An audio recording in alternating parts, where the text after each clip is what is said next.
improve your English if you don't live in an English-speaking country. I hear this all the time, and it's completely wrong.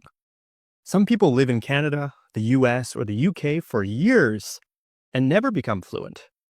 Others learn perfect English without ever leaving their home country. How is that possible? We're going to talk about that in today's video. My name is Michael Anton.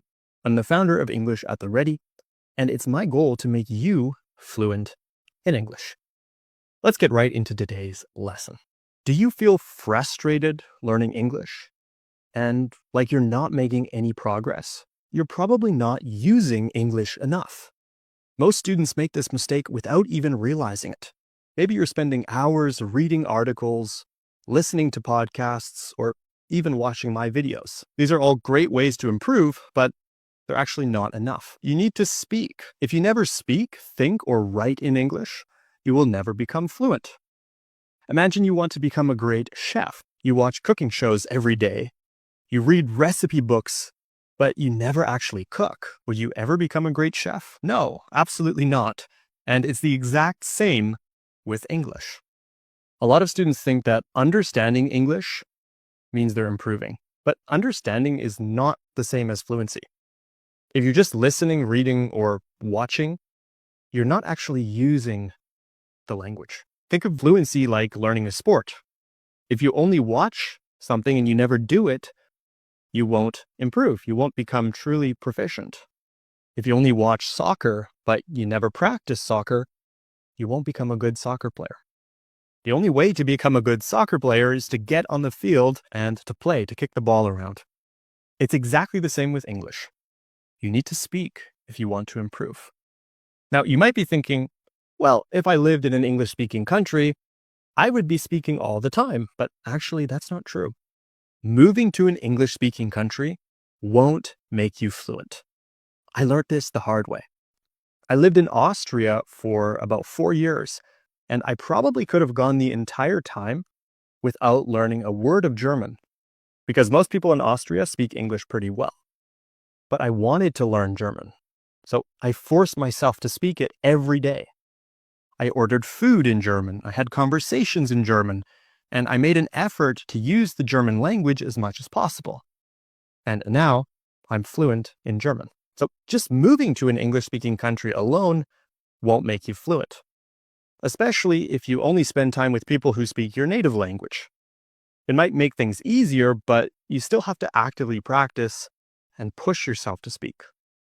I've met people who have lived in Canada for over 10 years and still have problems speaking English. And it's because they only speak with people from their own country in their own language. They use their native language at home, at work, with their friends, and they don't actually push themselves to use English.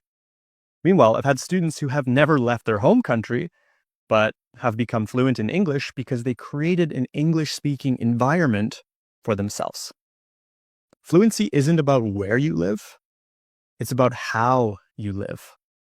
And that's the key. If you can't move to an English-speaking country, bring English to you.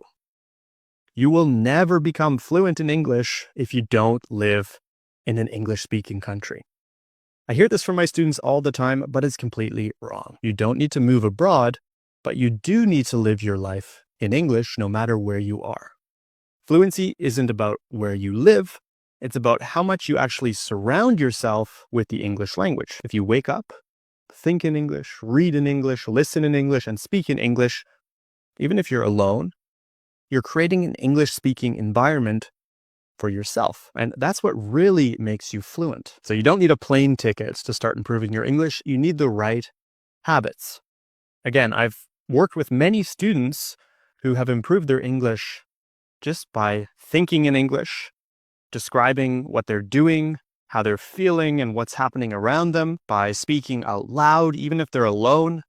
They practice forming full sentences. They create a journal. They write things down.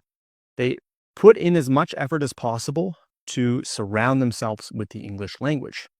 They watch movies. They read books. They browse social media. They even set their phone into English. The more time you spend with English, the more fluent you'll become. And I'm going to show you some great ways to do this in a moment. But if you're enjoying this video, make sure to leave a like. Let me know in the comments what you think. And subscribe to English at the Ready here on YouTube so you don't miss any future English lessons. I've told you that to improve your English without being in an English-speaking country, you need to surround yourself with the language. But how do you actually do this? Here are 4 ways to surround yourself with English. Number 1, use a no native language rule. Challenge yourself to go 7 days without using your native language on your phone, on social media, or when browsing the internet. Number 2, set your autocorrect on your phone to English so that it fixes your mistakes in real time. Number 3, change your GPS, your shopping apps, and even your Netflix subtitles to English so that you're forced to interact with English throughout the day. And number 4, create an English-only email account. Use it for subscriptions, newsletters, and websites so that you're constantly surrounded by English content. These small changes add up quickly, and the more you force yourself to think and function in English, the more natural it will feel to speak English. Let's take it a step further. You can and you should surround yourself with the English language, but the reason for this is you want to actually train your brain to think in English so you can stop translating from your native language into English. Now, how do you actually do this? Here are 4 ways to train your brain to think in English. Number 1, use the 5-second rule. Whenever you have a thought, try to say it out loud in English within 5 seconds. Number 2, set a timer for 10 minutes and describe everything around you in English. Number 3, every time you learn a new word, immediately use it in 3 different sentences to lock it in your brain. And number 4, predict conversations. Before you meet somebody or make a phone call, imagine what they're going to say and prepare your responses in English. Thinking in English is critical because the moment you can start doing this, you're well on your way to fluency. So use these 4 strategies. Try to think in English because this is the key to improving your English, even if you don't live in an English-speaking country. If you found this video helpful, make sure to leave a like. Let me know in the comments what you thought, and subscribe to English at the Ready here on YouTube so you don't miss any future lessons.